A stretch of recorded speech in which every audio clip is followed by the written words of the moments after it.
Baik, selamat malam semuanya, Shalom. Malam ini kita akan lanjutkan pembelajaran kita tentang dua tokoh di Alkitab. Banyak orang salah mengerti ketika belajar tentang dua tokoh ini. Kita harus membaca Alkitab itu tanpa prejudis, tanpa premis, tanpa rasa rasis. Harus jujur apa adanya, ya. Nah, makanya kita harus baca kembali Alkitab. Alkitab tidak perlu ditulis ulang, tapi perlu dibaca lagi. Supaya kita bisa memperbaiki kesalahan-kesalahan kita yang lalu. Jangan merasa semua sudah pasti benar. Coba nanti kita baca lagi ya. Sebelum itu mari kita berdoa. Mari kita berdoa. Bapa di surga, mohon berkat-Mu turun atas kami. Bukakan pengertian kami, bukakan hati kami, agar kami bisa belajar dengan jujur, tanpa premis, tanpa prejudis apapun. Agar kami dapat mengerti kebenaran-Mu, agar kami dapat mengerti pikiran dan perasaan Tuhan, supaya kami boleh menjadi anak-anak-Mu yang menyenangkan Engkau. Ampuni segala kesalahan kami selama ini.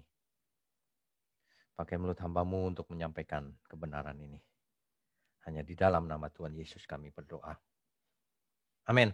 Bapak Ibu sekalian, kita malam ini akan membahas sesi ke-27. Yaitu tentang dua tokoh di Alkitab. Tokoh yang penting, Ishak dan Ismail. Ada banyak orang ketika bicara soal tokoh-tokoh ini berat sebelah dan tidak membaca apa adanya karena emosi masuk ke dalamnya. Karena prejudis, curiga dan sebagainya masuk ke dalamnya. Nah, kita tidak boleh membaca Alkitab secara demikian. Kita harus jujur membacanya sesuai dengan yang dimaksud oleh Alkitab itu.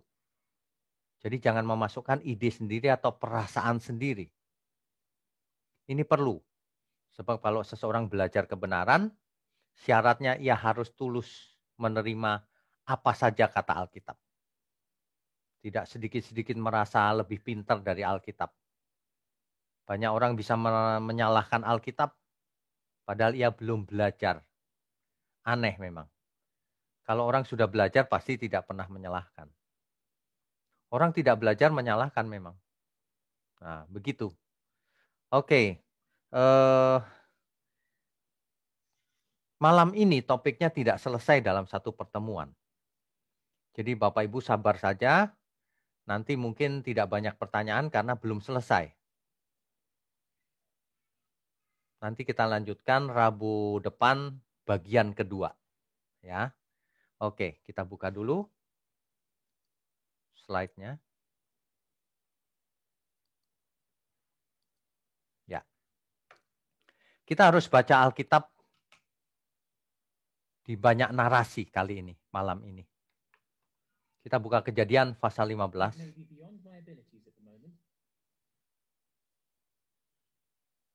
Sebentar ini sirinya nyala ini. Oke.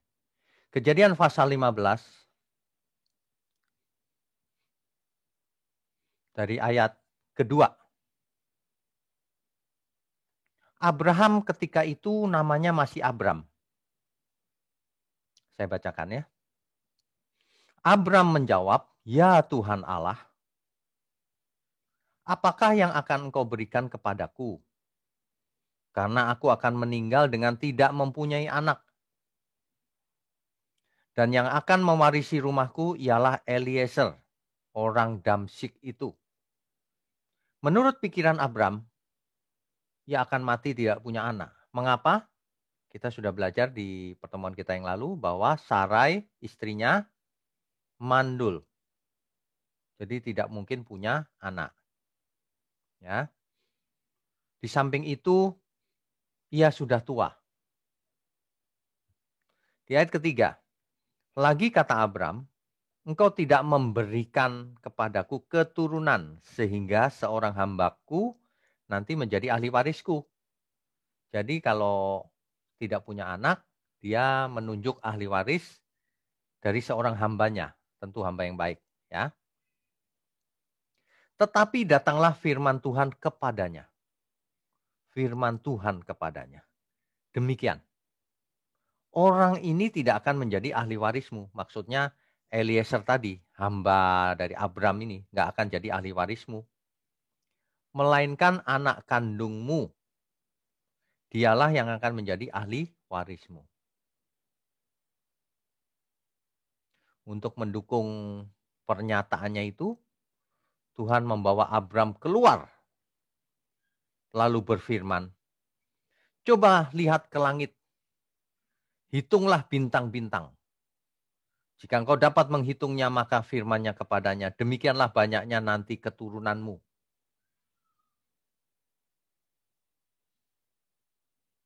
Kalau kita baca Alkitab, jangan letterlux. Maksudnya, Abraham akan mempunyai keturunan yang banyak. Itu benar. Kalau seperti bintang-bintang, lalu seorang saintis kalau membaca ayat ini, oh bintang-bintang ada sekian miliar. Sedangkan keturunan Abraham cuma berapa juta hari ini. Nggak cocok, Pak. Itu namanya suka cari salah, bukan mencari kebenaran. Kalau kita baca Alkitab itu harus mencari konteksnya. Hari itu, yang dimaksud itu banyak. Alkitab ditulis dengan gaya bahasa, dengan cara-caranya sendiri. Jadi kalau bintang-bintang itu jutaan juga sudah tidak bisa dihitung. Cocok juga sih. Jadi tidak ada yang salah. Yang salah adalah manusia yang menggunakan pikirannya hari ini untuk mengerti Alkitab hari itu. Nah, itu pasti salah. Ya. Oke. Ayat ke-6 ini merupakan satu kebenaran yang kita harus benar-benar hayati. Lalu percayalah Abram kepada Tuhan. Maka Tuhan memperhitungkan hal itu kepadanya sebagai kebenaran. Ketika Abram dikasih tahu Tuhan bahwa keturunanmu akan banyak. Lihat bintang di langit, kamu bisa hitung nggak? Abram tentu tidak bisa hitung sampai jutaan. Buktinya sampai hari ini bangsa Israel, keturunan Abram, jutaan jumlahnya. Buktinya bangsa-bangsa lain di luar Israel yang disebut-sebut Alkitab, hari ini lenyap. Mana ada bangsa Edom, bangsa-bangsa lain yang di Alkitab sudah tidak ada. Tapi Israel masih ada sampai hari ini. Ya. Jadi Abraham mengerti benar bahwa istrinya mandul dan sudah tua. Tapi Abraham percaya kepada Tuhan ketika Tuhan mengatakan keturunanmu akan banyak sekali. Dan itulah Tuhan memperhitungkan hal itu sebagai kebenaran. Itulah iman Abraham. Percayanya Abraham itu bukan percaya dengan mulut saja. Kan sudah terbukti sejak awal. Abraham disuruh keluar dari kota Ur Kasdim. Di mana ia bisa hidup enak di sana, disuruh keluar juga dia. Meskipun belum tahu kota tujuannya. Iman Abraham begitu percaya dengan Tuhan. Ya. Lalu di ayat ke-7, lagi firman Tuhan kepadanya, akulah Tuhan yang membawa engkau keluar dari Ur Kasdim untuk memberikan negeri ini kepadamu menjadi milikmu. Ayat ini menjelaskan bahwa sebenarnya waktu Terah, ayah Abraham, membawa Abraham keluar dari Ur Kasdim, sebenarnya Abraham yang memberitahu ayahnya bahwa Elohim memberitahu Abraham supaya keluar dari Ur Kasdim. Itu jawabannya di ayat ini. Makanya kalau membaca Alkitab, satu ayat dengan ayat yang lain itu bukan saling bertentangan, tapi saling melengkapi. Saling menjelaskan. saling komplement, ya melengkapi. Ya, oke. Abram nanya kepada Tuhan, ya Tuhan Allah, dari manakah aku tahu bahwa aku akan memilikinya? Ya, dijawab oleh Tuhan. Ya, ada yang lebih penting, ada yang penting lagi nih poin-poinnya. Ayat 13. Firman Tuhan kepada Abram, ketahuilah dengan sesungguhnya bahwa keturunanmu akan menjadi orang asing dalam suatu negeri yang bukan kepunyaan mereka. Dan bahwa mereka akan diperbudak dan dianiaya 400 tahun lamanya. Ini nubuatan bahwa keturunan Abram suatu hari akan dijadikan budak dan dianiaya 400 tahun lamanya. Kita tentu tahu yang dimaksud siapa. Bangsa Israel diperbudak di Mesir. 400 tahun lamanya. Tetapi bangsa yang akan memperbudak mereka akan kuhukum. Dan sesudah itu mereka akan keluar dengan membawa harta benda yang banyak. Nanti di masa depan akan terjadi itu. Nah, perhatikan Bapak Ibu, hanya Alkitab yang menulis soal nubuatan. Dan itu pasti cocok. Buku-buku lain tidak pernah ada nubuatan. Mengapa? Salah satu bukti lagi bahwa Alkitab firman Tuhan. Sebab hanya Tuhanlah yang mengetahui masa depan. Setan tidak bisa membaca masa depan. Setan tidak bisa membaca pikiran kita. Tidak bisa. Ya. Jadi kita harus belajar dengan lengkap. Oke, yang penting lagi adalah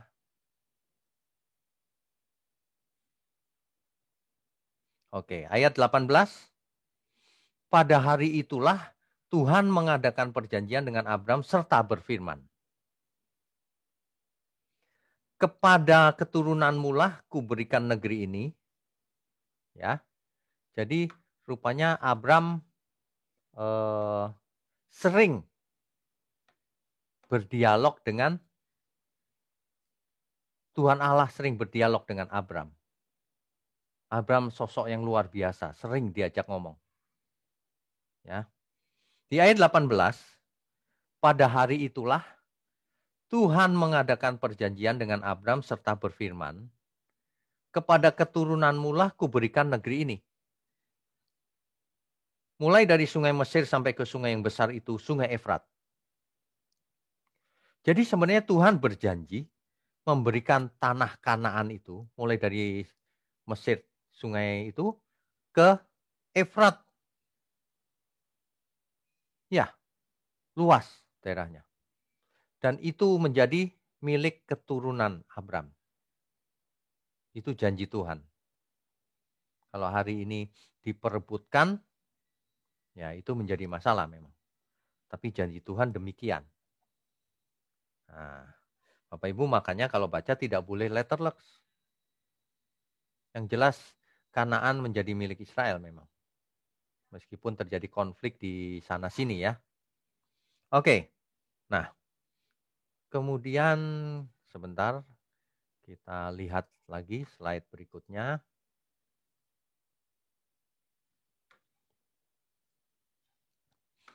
Di pasal berikutnya, Kejadian pasal 16.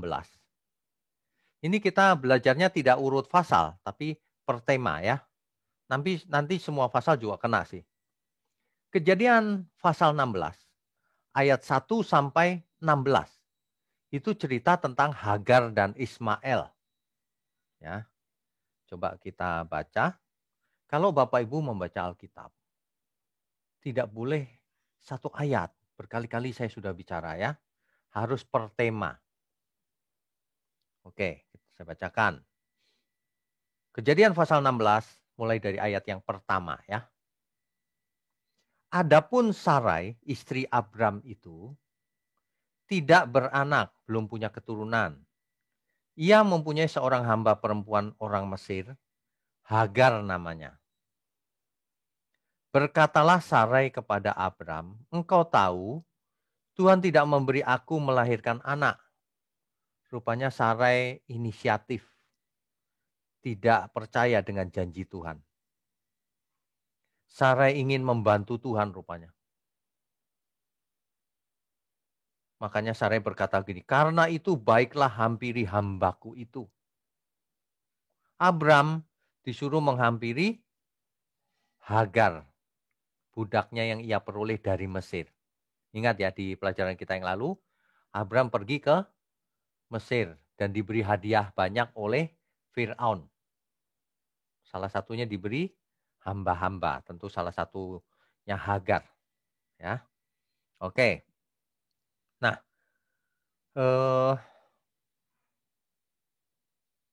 jadi Sarah punya inisiatif. Engkau tahu Tuhan tidak akan memberi aku kelahiran anak, karena itu baiklah kau hampiri hambaku itu. Mungkin oleh dialah aku dapat memperoleh seorang anak. Nah, ini pakai pikiran sendiri nih, Sarai. Dan Abram mendengarkan perkataan Sarai. Bapak Ibu, ini tentu bukan perbuatan yang boleh ditiru. Sebab ini adalah budaya hari itu. Ingat, kalau baca Alkitab perhatikan latar belakangnya. Ini adalah budaya hari itu di mana masih ada perbudakan manusia. Seorang budak itu milik tuannya secara mutlak, termasuk hidupnya. Seorang budak tidak memiliki hak apapun, termasuk hak hidup. Jadi tuannya bisa memperlakukan apa saja terhadap budaknya. Hari itu. Ingat, baik-baik ya. Nah, lalu Abram mengambil Hagar menjadi istrinya. Istri dari hamba. Sebenarnya itu lebih tepat gundik. Ya. Oke, ayat keempat. Abram menghampiri Hagar. Lalu mengandunglah perempuan itu. Ketika Hagar tahu bahwa ia mengandung, maka ini kesalahan Hagar ini. Maka ia memandang rendah akan nyonyanya itu. Jadi seorang hamba tidak punya hak apa-apa.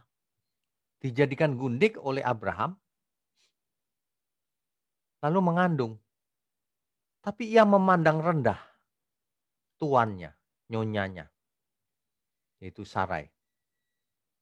Tentu saja ini kesalahan besar.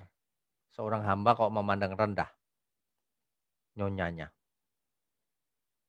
Karena Sarai mandul, dipandang rendah. Ya.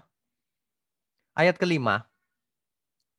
Lalu berkatalah Sarai kepada Abram, penghinaan yang kuderita ini adalah tanggung jawabmu. Ya jelas, mengapa? Karena Abram kepala rumah tangga. Akulah yang memberikan hambaku ke pangkuanmu. Tetapi baru saja ia tahu bahwa ia mengandung, ia memandang rendah akan aku. Tuhan kiranya yang menjadi hakim antara aku dan engkau. Sarai rupanya dihina oleh Hagar. Lalu ayat 6-nya. Kata Abram kepada Sarai, ya, sebentar. Jadi ayat ke-6-nya kita baca perlahan ya. Kata Abram kepada Sarai, hambamu itu di bawah kekuasaanmu. Nah ya, ini zaman itu memang begitu. Hambamu itu di bawah kekuasaanmu. Perbuatlah kepadanya apa yang kau pandang baik. Lalu Sarai menindas Hagar, sehingga ia lari meninggalkannya. Kita tidak tahu apa yang diperbuat oleh Sarai, tapi ia menindas Hagar. Karena Hagar kurang ajar terhadap nyonyanya ini, memandang rendah. Lalu Sarai diberi wewenang oleh Abram untuk memperlakukan budaknya ini apa saja. Hari itu memang boleh memperlakukan apa saja. Akhirnya Sarai menindas Hagar. Ini kalau dilihat dari kacamata hari ini tidak boleh ya. Nggak boleh menindas siapapun, alasannya apapun. Tidak boleh, ya. Oke, makanya kalau belajar itu jangan hanya perjanjian lama. Harus dilihat perjanjian baru, harus dilihat hukum yang terbaru menurut Tuhan Yesus, ya. Oke, nggak apa-apa, kita lanjutkan dulu. Akhirnya Hagar lari dari rumah Sarai. Ia lari ke padang gurun. Di ayat ke-7, lalu malaikat Tuhan menjumpainya dekat suatu mata air di padang gurun, yakni dekat mata air di jalan ke Syur. Lalu ada malaikat yang bertemu dengan menemui Hagar. Malaikat Tuhan menjumpainya dekat suatu mata air di padang gurun, yakni dekat mata air di jalan Syur. Kata malaikat Tuhan ini, Hagar, hamba Sarai, dari manakah datangmu dan kemanakah pergimu? Jawab Hagar, aku lari meninggalkan Sarai nyonyaku. Lalu kata malaikat Tuhan itu kepadanya, kembalilah kepada nyonyamu, disuruh kembali. Biarkanlah engkau ditindas di bawah kekuasaannya. Ini kalau orang zaman sekarang membaca, agak aneh ya.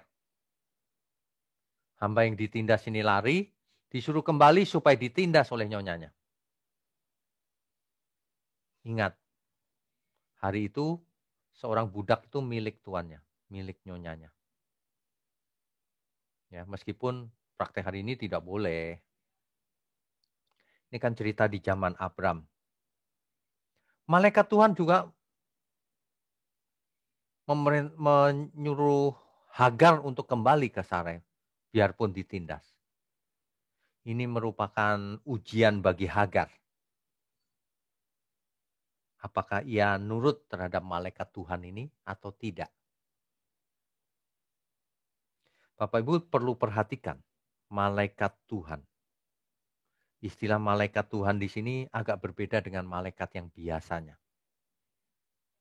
Malaikat Tuhan dalam Alkitab kita, terjemahan baru, LAI, dipakai kata malaikat M-nya besar.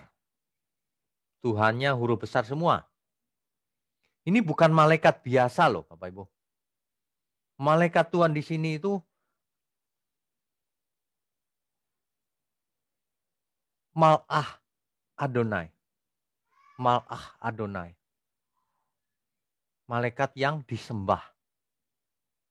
Suatu hari kita akan buat topik khusus tentang malaikat Tuhan. Mal'ah Adonai. Supaya Bapak Ibu mempunyai pengertian yang lengkap. Hagar mengerti bahwa yang menemuinya itu adalah Mal'ah Adonai. Malaikat Tuhan huruf besar.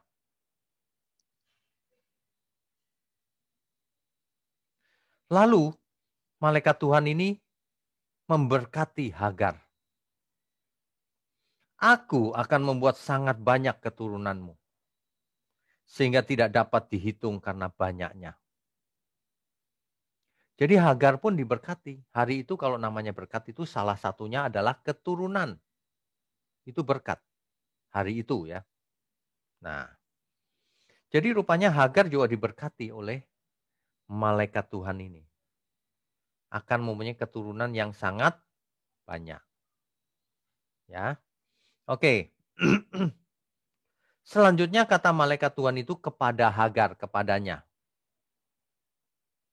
Engkau mengandung dan akan melahirkan seorang anak laki-laki dan akan menamainya Ismail. Sebab Tuhan telah mendengar tentang penindasan atasmu itu. Ismail artinya El di situ Allah, bentuk tunggal, artinya Allah mendengarkan. Ismail ya. Nah, jadi ayat 12 ya. Seorang laki-laki, ini adalah penjelasan dari sebelumnya, Ismail maksudnya. Seorang laki-laki yang lakunya seperti keledai liar. Demikianlah nanti anak itu, tangannya akan melawan tiap-tiap orang dan tangan tiap-tiap orang akan melawan dia. Dan di tempat kediamannya ia akan menentang semua saudaranya. Ini ayat ini bermasalah. Apa maksudnya keledai liar? Banyak orang mengartikan keledai liar itu, wah liar lakunya. Kalau kita cek di Alkitab, di berbagai versi, kalau dalam bahasa Indonesia sudah jelas ya. Seorang laki-laki yang lakunya seperti keledai liar, tingkah lakunya seperti keledai liar. Tapi kalau dalam bahasa Inggris, he will be a wild donkey of a man. Ia akan menjadi seekor keledai liar. Tapi itu figuratif ya, yang tingkah lakunya maksudnya seperti itu. Dalam terjemahan ESV, and he shall be as a wild as among men. Waduh, kata-katanya kasar ya. Oke, jadi hampir semua terjemahan seperti itu. Nadanya negatif. Kelakuannya seperti keledai liar. Negatif bukan? Tapi saya cek di websitenya Ortodoks, ya, yaitu komentari dari Rabbi Rashi di kabat.org. Terjemahnya berbeda loh. And he will be a wild donkey of a man. Hampir sama terjemahnya. Tetapi penjelasannya bukan negatif. Bukan. Keledai liar itu maksudnya keledai yang lepas di alam. Jadi belum tentu negatif. Menurut komentari Rashi, Rabi Yahudi. Tapi kalau kita baca Alkitab, lagi-lagi kita harus melihat konteksnya. Ya bisa saja maksudnya itu. Tetapi konteks berikutnya, menurut Rashi juga, his hand will be upon all. Tangannya akan tidak cocok, akan berantem terhadap yang lain. And everyone hands upon him. Semua. And before all his brothers he will dwell. Saudara-saudaranya juga.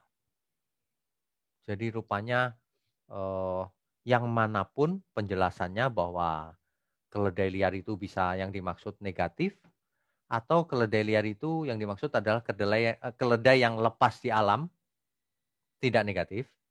Tetapi kalimat berikutnya tetap negatif. Ya. Nah, demikianlah nanti anak itu, misalnya itu tidak negatif. Nggak apa-apa. Keledai liar itu adalah keledai yang lepas di alam. Boleh. Tapi berikutnya tangannya akan melawan tiap-tiap orang. Dan tangan tiap-tiap orang akan melawan dia. Dan di tempat kediamannya ia akan menentang semua saudaranya. Waduh, kalau lihat kalimat ini, ya memang tingkah lakunya seperti itu. Ya. Nah, jadi cara baca Alkitab harus apa adanya. Jadi begitu. Nah, di ayat ke-13-nya, kemudian Hagar menamakan Tuhan yang telah berfirman kepadanya itu dengan sebutan engkaulah El Roy. Hagar yang sering tidak dipandang mata oleh orang Kristen. Ia menamakan Tuhan dengan panggilan El Roy. Luar biasa ya. Sebab katanya, bukankah di sini kulihat dia yang telah melihat aku. El Roy. El yang melihat aku. Waduh. Hagar ini luar biasa loh. Ditemui oleh Mal'ah Adonai. Tokoh luar biasa sebenarnya. Dan sumur di mana tadi Hagar ditemui oleh Mal'ah Adonai tadi, Hagar menamainya Lahai Roy. Kemudian Hagar melahirkan Ismail yang artinya didengar oleh El. Didengar oleh Allah. Hal itu terjadi ketika Abram umurnya 86 tahun. Waduh, sudah kakek-kakek ya. Dia baru punya anak Ismail dari budaknya yang namanya Hagar. Akhirnya Hagar kembali ke nyonyanya. Artinya apa? Hagar baik atau tidak? Sangat baik, sangat taat. Hagar disuruh kembali supaya ditindas, harus disuruh nurut. Hagar nurut. Wah, luar biasa loh. Lagi pula Hagar ditemui oleh malaikat Tuhan ini. Istimewa artinya. Jadi akhirnya Hagar taat. Hebat ya. Meskipun ditindas, ia taat. Itulah tokoh Hagar akhirnya melahirkan Ismail yang seperti keledai liar. Yang ia akan bermusuhan dengan banyak orang. Itu kita tadi sudah bahas. Oke, itu ayat 16. Jadi lahirnya Ismail. Lalu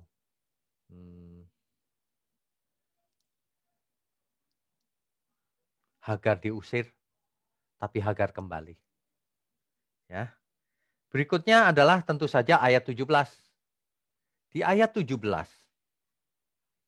ketika itu Abram sudah berumur 99 tahun. Bapak Ibu bisa bayangkan nggak kalau tadinya Abram itu umur berapa ya? Waktu melahirkan Ismail umur 86. Lalu di umur 99 tahun. Coba Bapak Ibu bayangkan baik-baik. 86 tahun punya anak Ismail. Lalu di umur 99 tahun belum punya anak Ishak. Jadi berapa tahun itu sejak Ismail? 86 ke 99, 13 tahun.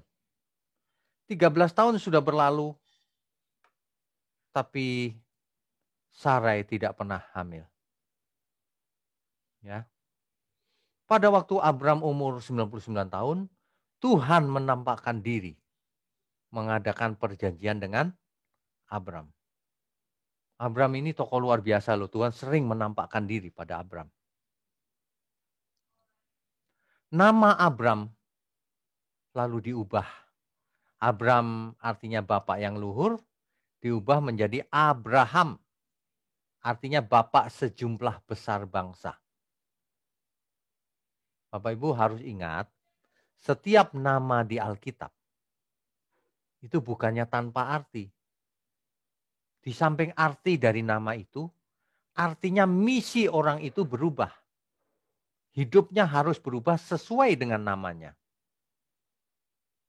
Ingat, nama bukan sekedar nama panggilan di Alkitab.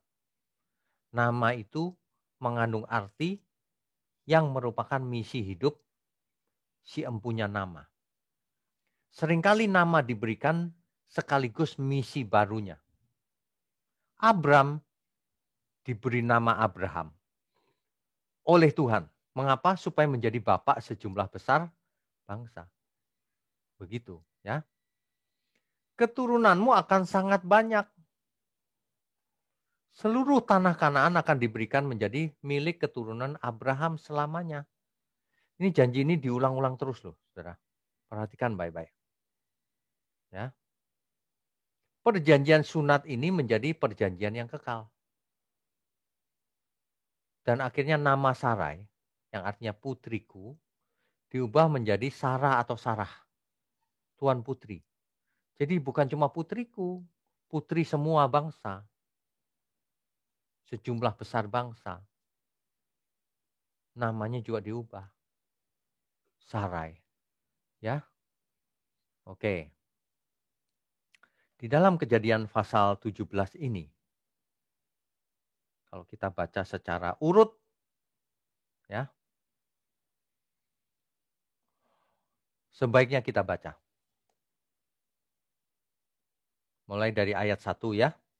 Ketika Abram berumur 99 tahun, Maka Tuhan menampakkan diri kepada Abram dan berfirman kepadanya, "Akulah Allah yang Maha Kuasa.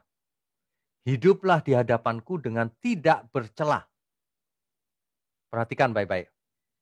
Sejak dulu Tuhan sudah memerintahkan supaya manusia itu hidup tidak bercela. Abram juga diperintah supaya hidup tidak bercela. Apalagi di zaman perjanjian baru. Abram saja disuruh hidup tidak bercela oleh Tuhan. Jadi Abram bukan ditentukan imannya oleh Tuhan. Ya Abram beriman aja deh. Kalau ini tidak, bukan. Itu keputusan pribadi. Makanya Abram disuruh hidup tidak bercela. Meskipun Abram masih ada celanya akhirnya. Di awal-awal maksud saya. Jadi iman atau perbuatan kita itu tergantung kita. Bukan ditentukan Tuhan seperti nasib atau takdir. Bukan. Atau namanya dalam bahasa teologi predestinasi. Tidak. Abram diperintah supaya hidup tidak bercela. Aku akan mengadakan perjanjian antara aku dan engkau. Ingat, perjanjian selalu ada dua pihak minimal. Dalam hal ini perjanjian antara Tuhan dengan Abraham. Aku akan membuat engkau sangat banyak. Lalu sujudlah Abram dan Allah berfirman kepadanya. Perhatikan ini. Perhatikan baik-baik. Ayat 4. Dari pihakku. Nah ini dia. Kalau perjanjian itu ada pihak Allah, ada pihak manusia. Dari pihakku inilah perjanjianku dengan engkau. Engkau akan menjadi bapak sejumlah besar bangsa. Karena itu namamu bukan lagi Abram, tapi Abraham. Gitu ya. Karena engkau telah kutetapkan menjadi bapak sejumlah besar bangsa. Abraham ditetapkan, diangkat menjadi bapak sejumlah besar bangsa. Aku akan membuat engkau beranak cucu sangat banyak. Engkau akan kubuat menjadi bangsa-bangsa dan daripadamu akan berasal raja-raja.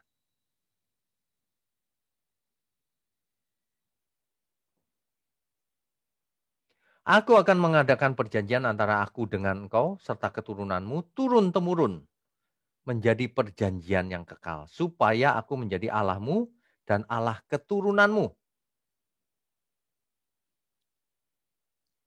Ayat 8 diulang lagi itu. Kepadamu dan kepada keturunanmu akan kuberikan negeri ini yang kau diami sebagai orang asing, yakni seluruh tanah Kanaan akan kuberikan menjadi milikmu untuk selama-lamanya dan aku akan menjadi Allah mereka.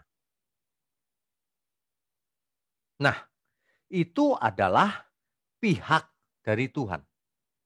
Itu bagian Tuhan yang harus kerjakan. Itu kata Tuhan. Apakah manusia ada bagiannya?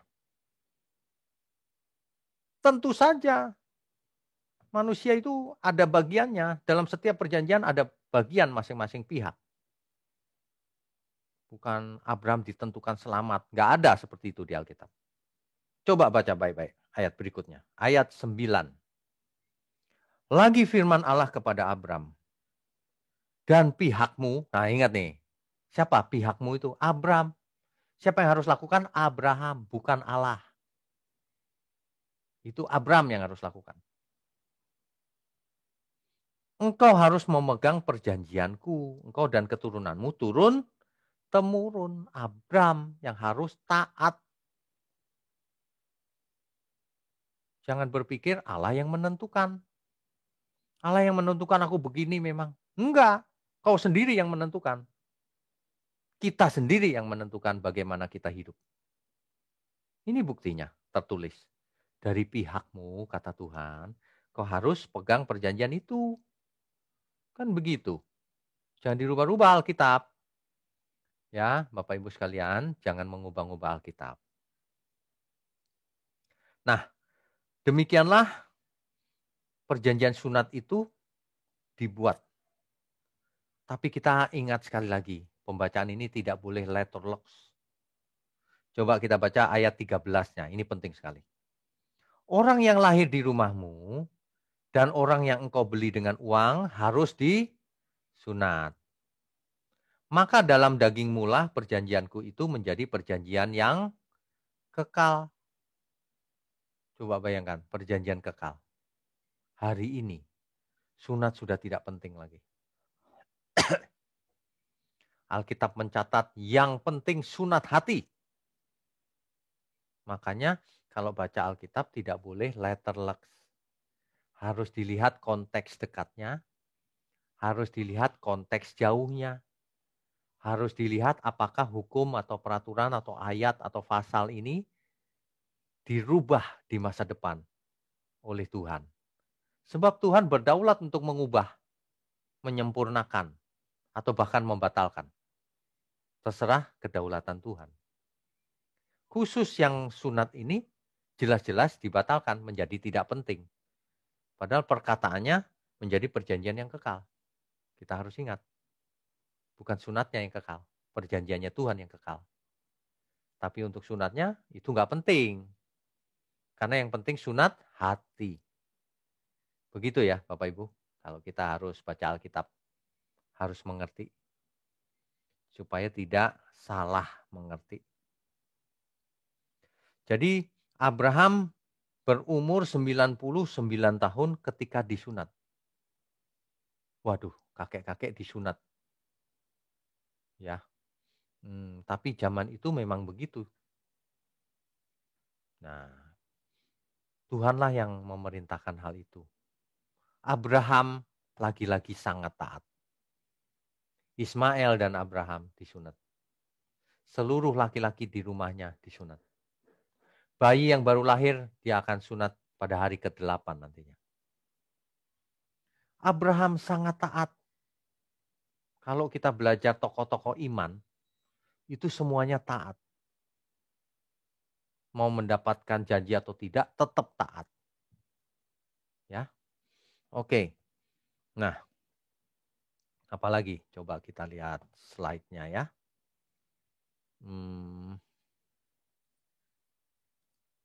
Ya.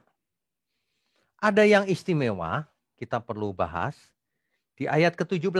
Kejadian 17 ayat 17. Di situ dikatakan bahwa lalu tertunduklah Abram. Tunggu. Kita harus mulai dengan ayat 15. Selanjutnya, Allah berfirman kepada Abraham tentang istrimu Sarai. Janganlah engkau menyebut dia lagi Sarai, tetapi Sarah, itulah namanya. Aku akan memberkatinya dan daripadanya juga aku akan memberikan kepadamu seorang anak laki-laki. Bahkan aku akan memberkatinya sehingga ia menjadi ibu bangsa-bangsa. Raja-raja bangsa-bangsa akan lahir daripadanya. Lalu, nah ini ayat 17-nya. Lalu tertunduklah Abram dan tertawa serta berkata dalam hatinya, mungkinkah bagi seorang yang berumur 100 tahun dilahirkan seorang anak? Mungkin nggak ya? Aku kan umurnya 100 tahun kalau misalnya punya anak tahun depan. Dan mungkinkah Sarah yang telah berumur 90 tahun itu melahirkan seorang anak? Nenek-nenek umur 90 tahun sudah tidak mens, sudah berhenti tidak subur. Bisa nggak punya anak? Di sini diceritakan Abram tertunduk dan tertawa. Tertawa di sini, tertawa menertawakan karena tidak percaya, lucu, atau tertawa bahagia. Lagi-lagi kita harus lihat seluruh teks. Seluruh teks bahasa Inggris, terjemahan bahasa Inggris. Di situ jelas bahwa sama. Abraham fell face down. Yang menundukkan kepala. He laughed. Tertawa. Tertawanya ini tidak percaya atau bahagia? Kalau kita lihat kalimat berikutnya. Mungkinkah bagi seorang yang berumur 100 tahun dilahirkan seorang anak dan mungkinkah Sarah yang telah berumur 90 tahun itu melahirkan seorang anak? Mengapa Abraham tertawa? Banyak orang mengartikan tertawanya itu sebagai ngeledek, nggak percaya, lucu. Masa aku udah tua, kok bisa punya anak? Masa Sarah udah nenek-nenek 90 tahun kok punya anak? Begitu. Itu interpretasi pada umumnya. Tapi lagi-lagi saya cek ke khabat.org, komentari dari Rabbi Rashi. Ini adalah interpretasi dari saudara kita yang ortodoks. Ya. Di situ diterjemahkan, and Abraham fell on his face and rejoice. Abraham menundukkan kepala dan sangat bahagia. Dan bahagia, rejoice. Mereka mengartikannya demikian.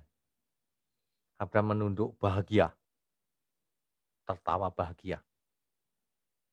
Tapi kalau ia tertawa bahagia, mengapa? Pertanyaannya, dia meragukan, mungkinkah bagi seorang berumur 100 tahun dilahirkan seorang anak? Mungkinkah Sarah yang sudah berumur 90 tahun bisa melahirkan, bisa mengandung? Ya, yang mana saja interpretasinya tidak masalah. Tidak mengganggu cerita keselamatan. Terserah yang mana saja. Kalau saya nggak terlalu masalah yang begini-begini. Oh, mungkin tertunduknya itu memang dia tertawa karena aku udah tua, lucu kali gitu. Bisa. Tapi kalau para Yahudi Ortodoks mengatakan enggak itu gembira, ya bisa juga. Tapi kalimat berikutnya lebih cocok kalau Abraham bukan ragu ya, lucu aja gitu. Sebab Abraham tidak pernah ragu tentang firman Tuhan. Cuma yang soal Ismail tadi karena Sarah yang suruh. Ya. Tidak pernah ada ide dari Abraham sendiri. Nah, begitu ya Bapak Ibu kalau baca Alkitab demikian. Nah, di ayat ke-18 kita lanjutkan. Ayat 18 ya. Ayat 1 sampai 15. Nanti Bapak Ibu bisa baca di rumah. Ini tentang Allah yang berjanji mengulang lagi soal janjinya itu. Kita harus teliti bacanya, perhatikan baik-baik. Kemudian Tuhan menampakkan diri kepada Abraham. Siapa yang menampakkan diri? Tuhan. Tuhan huruf besar. Dekat pohon tarbantin di Mamre. Sedang ia duduk di pintu kemahnya waktu hari panas terik. Tiba-tiba Tuhan tampil. Ketika ia mengangkat mukanya, ia melihat 3 orang berdiri di depannya. Ingat, salah satunya Tuhan. Sesudah dilihatnya mereka, ia berlari dari pintu kemahnya menyongsong mereka, lalu sujudlah ia sampai ke tanah. Abraham bertemu dengan 3 sosok. 2 malaikat biasa, 1 tentu Mal'ah Adonai, malaikat Tuhan huruf besar ya. Dan di ayat 1 dijelaskan Tuhan yang menampakkan diri. Nah, oke. Nah, lalu Abraham pergi ke kemah mendapatkan Sarah serta berkata, segeralah ambil 3 sukat tepung yang terbaik.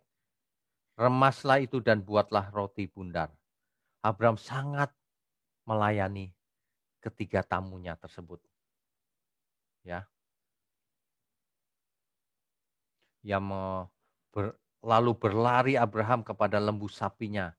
Ia mengambil seekor anak lembu yang empuk dan baik dagingnya dan memberikannya kepada seorang bujangnya, lalu orang itu segera mengolahnya. Disuruh masak-masak, mau disambut tamunya. Luar biasa ya. Luar biasa ini. Nah,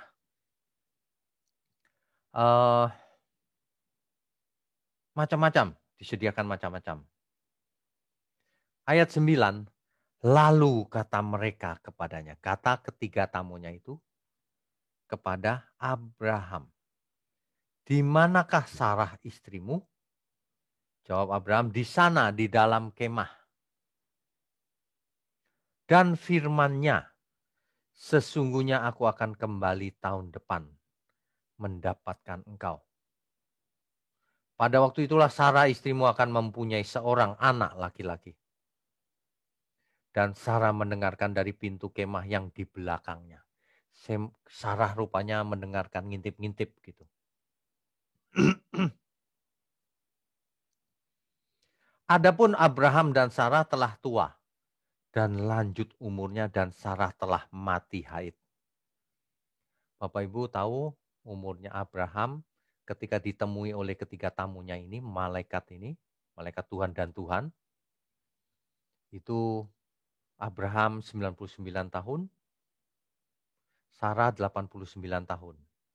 Jadi kalau mereka berjanji Sarah akan punya anak, maka Abraham ketika Ishak lahir, nanti Abraham umurnya 100 dan Sarah 90. Itulah sebabnya ketika Sarah, tentu saja Sarah sudah mati haid.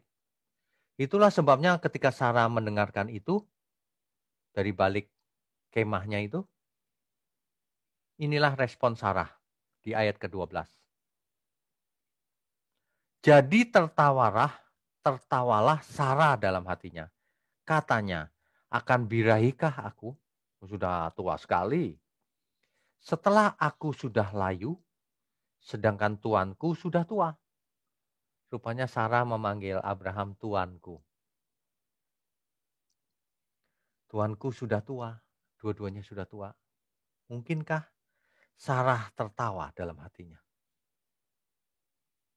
Lalu berfirmanlah Tuhan kepada Abraham, mengapakah Sarah tertawa? Dan berkata, sesungguhnya aku akan melahirkan anak sedangkan aku telah tua. Rupanya Tuhan atau malaikat ini tahu Sarah tertawa. Adakah sesuatu apapun yang mustahil untuk Tuhan? Pada waktu yang telah ditetapkan itu, tahun depan aku akan kembali mendapatkan kau. Pada waktu itulah Sarah mempunyai seorang anak laki-laki. Diulang lagi itu kalimat itu. Ini serius nih. Lalu Sarah menyangkal katanya, aku tidak tertawa. Sebab ia takut. Tetapi Tuhan berfirman, tidak, memang engkau tertawa. Bapak Ibu sekalian, makanya jangan suka bohong, ketahuan Tuhan. Sarah bohong, ketahuan Tuhan. Ya, ini Sarah takut juga sih ketahuan. Ketika ketahuan Sarah takut. Lalu persis seperti yang dikatakan oleh tiga tamunya Abraham ini, Tuhan sendiri bahkan, kelahiran Ishak terjadi tahun depan di waktu yang sama. Itulah Kejadian 21 ayat 1 sampai 7. Kita harus baca itu Kejadian 21. Tuhan memperhatikan Sarah seperti yang difirmankannya. Dan Tuhan melakukan kepada Sarah seperti yang dijanjikannya. Maka mengandunglah Sarah. Lalu ia melahirkan seorang anak laki-laki bagi Abraham dalam masa tuanya. Pada waktu yang telah ditetapkan sesuai dengan firman Allah kepadanya. Abraham menamai anaknya yang baru lahir itu Ishak. Ishak artinya tertawa. Yang dilahirkan Sarah baginya. Kemudian Abraham menyunat Ishak anaknya itu ketika berumur 8 hari. Seperti yang diperintahkan Tuhan dalam perjanjian itu. Perjanjian sunat maksudnya. Adapun Abraham berumur 100 tahun ketika Ishak anaknya lahir baginya. Berkatalah Sarah, Allah telah membuat aku tertawa. Setiap orang yang mendengarnya akan tertawa karena aku. Lagi katanya, siapakah tadinya yang dapat mengatakan kepada Abraham, Sarah menyusui anak? Namun aku telah melahirkan seorang anak laki-laki baginya pada masa tua. Pada masa tuanya. Kita tidak tahu apakah hari itu ada yang berani menertawakan Abraham dan Sarah. Harusnya tidak ada yang berani. Tapi memang itu ajaib. Bagi Tuhan tidak ada yang mustahil. Abraham yang sudah tua. Sarah yang sudah nenek-nenek. Sudah mati haid. Sudah layu kata Alkitab. Apakah mungkin menyusui? Ya, ini benar-benar keajaiban. Kalau ini bagian Tuhan yang lakukan. Tuhan yang menolong. Ada bagian Tuhan, ada bagian manusia. Ingat baik-baik itu. Nah, Sarah pernah berbuat salah. Ia mencoba pakai pikirannya sendiri memberikan Hagar. Mungkin itu yang dimaksud Tuhan. Bukan. Yang dimaksud Tuhan adalah jelas eksplisit. Namanya harus lahir dari Sarah. Bukan dari Hagar. Tapi ingat ya, Tuhan juga memberkati Hagar. Hagar taat juga disuruh kembali. Anak perjanjian itu adalah Ishak. Jelas itu eksplisit. Nanti kalau kita belajar Alkitab terus sampai belakang, ayat-ayat sampai perjanjian baru dan sebagainya, akan terbukti secara konsisten bahwa Alkitab itu mengajar. Sehingga garis keturunan Mesias atau juru selamat itu melalui Ishak.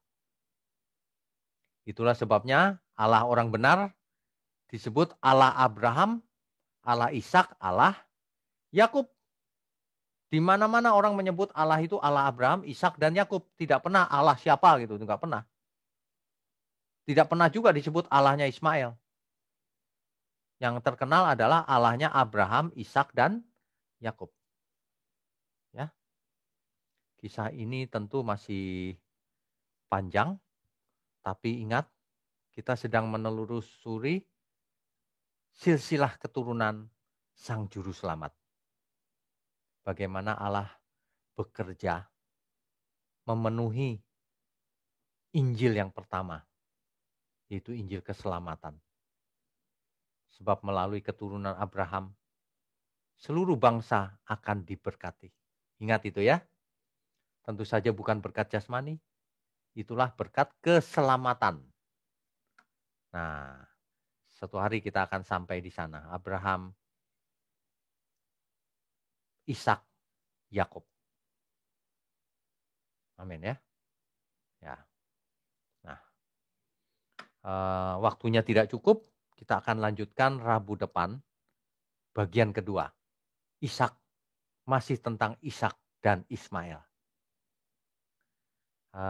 Ini kisah sangat menarik dan banyak sekali kebenaran yang bisa kita ambil. Bapak Ibu jangan pernah berpikir begini, aku sudah tahu Ishak dan Ismail itu ceritanya begitu. Hati-hati. Firman Tuhan itu kalau kita baca ulang dan kita semakin mengerti, ada banyak sekali kebenaran-kebenaran yang melengkapi pengertian kita yang terdahulu. Ya, Bapak Ibu jangan berhenti belajar, Tuhan pasti berkati. Terutama pencerahan. Jadilah orang-orang yang tercerahkan. Jangan hidup dengan premisnya sendiri. Jangan hidup dalam kegelapan. Amin. Amin.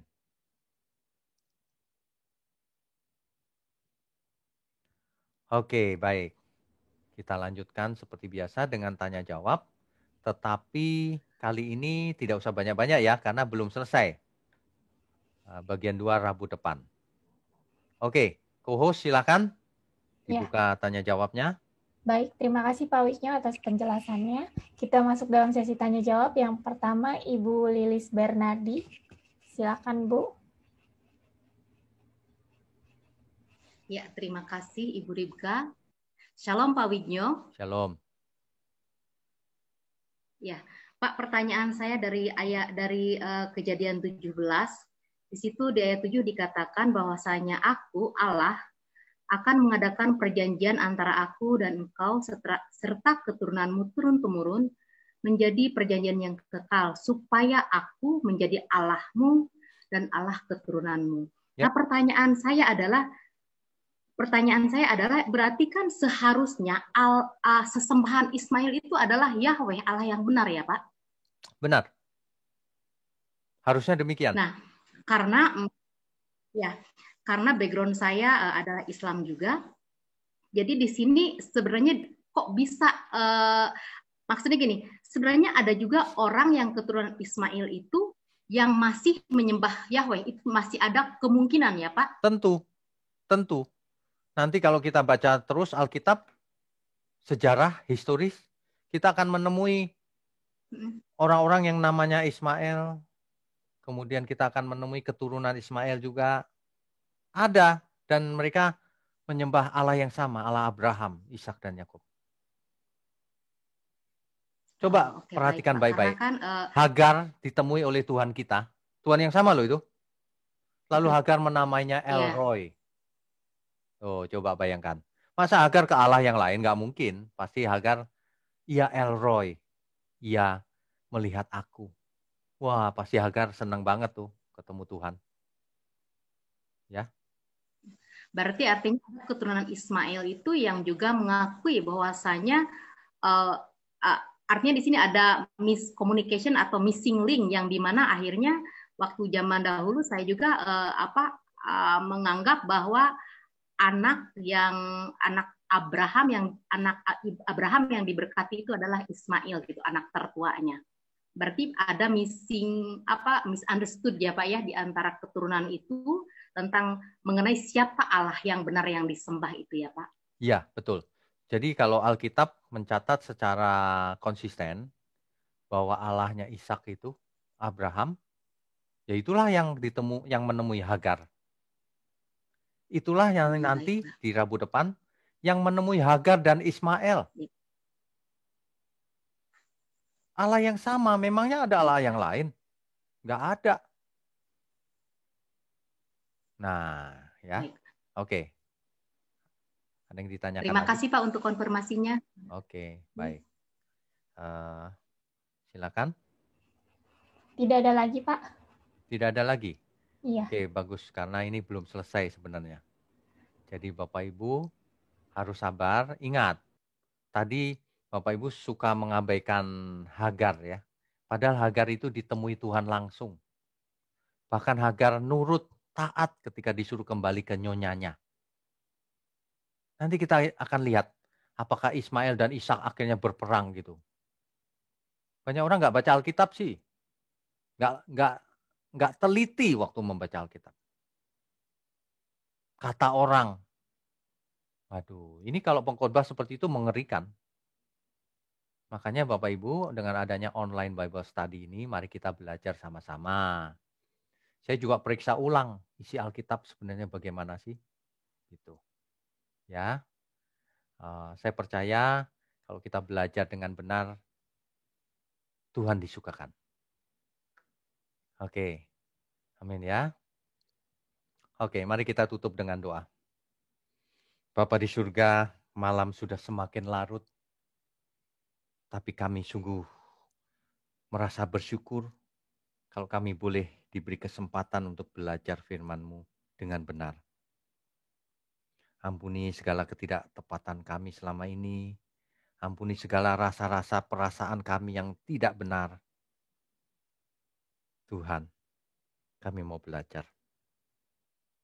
Berkati program ini, bahkan sampai ke pelosok-pelosok dunia, melalui radio, melalui internet, melalui banyak media, agar banyak orang diberkati, agar banyak orang mengalami pencerahan, mengalami perubahan mindset, perubahan cara pandang, perubahan filosofi hidupnya, perubahan pola hidupnya. Bapa di surga, secara khusus hamba berdoa untuk banyak tangan yang mendukung program ini. Berkati mereka juga, agar melalui hidup mereka, pekerjaan Tuhan menjadi semakin efektif. Sehingga makin banyak orang mendengar firman-Mu. Sebelum kami sudahi, kami mau sambut berkat yang turun dari Tuhan. Kami sambut segala berkat yang turun dari Bapa kita di surga, dari Tuhan Yesus, dalam persekutuan dengan Roh Kudus, yang menyertai kita sampai selama-lamanya. Haleluya. Amin. Amin Bapak Ibu. Oke, sebelum kita sudahi, kita buka dulu yuk. Ini kita pakai galeri ya, biar dilihat lagi. Oke, Bapak Ibu sekalian, bersambung Rabu malam di minggu depan ya. Kita pastikan Bapak Ibu mengikuti terus. Kalau nggak sempat juga nggak apa-apa. Ikuti lewat YouTube. Bagikan ke banyak orang. Bagikan, toh gratis tinggal bagi aja kan. Jadilah berkat. Berkat itu tidak harus berkhotbah, membagikan link ini juga boleh. Kita juga tidak cari apa-apa. Kita cuma mau membagi kebenaran. Bapak Ibu harus jadi alat di tangan Tuhan. Amin ya. Oke. Sebelum kita sudahi, kita foto sebentar ya. Nah, tampil dulu semua. Kalau foto langsung semangat semua. Oke, sebentar. Aduh, mantap nih.